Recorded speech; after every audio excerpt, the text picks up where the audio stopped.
আলাইকুম আমরা পুরা ভাইরা দাদারা দিদিরা আজকে আমি ডিম রান্না করলাম। তার জন্য কড়াইয়ের মধ্যে ডিমটি আমি আগে থেকে সিদ্ধ করে নিয়েছিলাম, এখন হালকাভাবে ভাজলাম। তার জন্য কড়াইয়ের মধ্যে তেল দিয়ে দিলাম, হয়ে গেছে। এখন ডিমটি আমি একটা একটা করে সাইডে দেব, হলুদ দিয়ে হালকা একটু হলুদ দিয়ে মাখায় নিচ্ছি।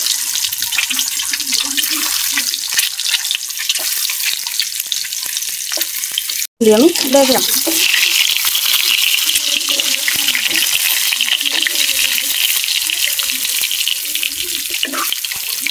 ভাজা হয়ে গেছে। এখন এটি একটা প্লেটের মধ্যে উঠে আনলাম।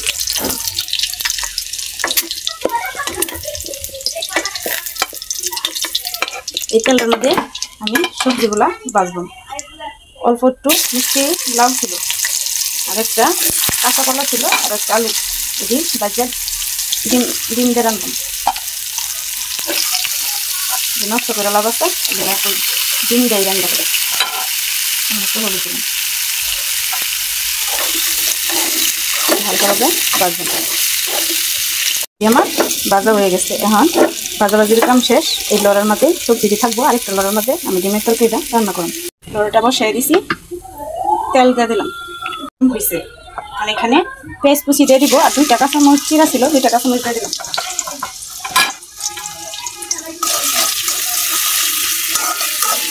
আর এখানে মরিচের গুঁড়ো দিয়ে দিব। এখানে জিরা বাটা, ধনিয়া বাটা, আদা বাটা, রসুন বাটা, পেঁয়াজ বাটা, মরিচের গুঁড়া, হলুদের গুঁড়া, সামান্য একটু লবণ। আমি তেল গরম করে, হালকা তেল গরম করে এই মশলাটার মধ্যে আমি ভিজিয়ে রাখছিলাম। মশলাটা, এই মশলাটাই এখানে কষাইতেছি।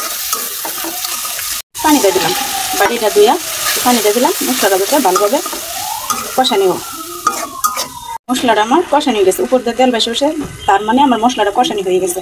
এখন আগে থেকে ডিমগুলো বাজিয়ে রাখছিলাম, সেই ডিমগুলো আমি এখানে দিয়ে দিব।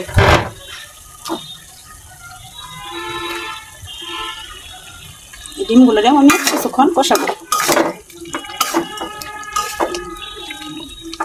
আমার কষানি হয়েছে। এখন এই আগে থেকে সবজিগুলা ভেজে রাখছিলাম, সেই সবজিগুলো আমি এখানে দিয়ে দিব।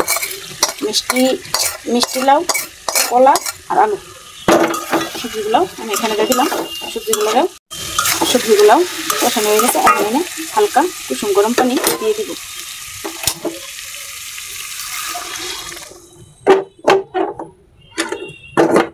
কুসুম পানিগুলো দিয়ে দিলাম।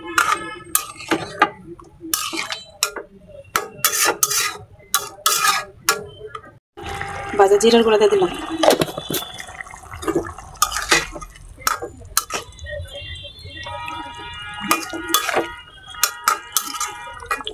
হয়ে গেছে। এখন একটা বাটির মধ্যে আমি দেখেন,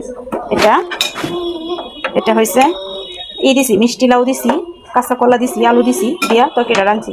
জানি না টেস্ট কেমন হবে, আশা করি ভালোই হবে। ভিডিওটা দেখার জন্য অসংখ্য ধন্যবাদ। আল্লাহ হাফিজ।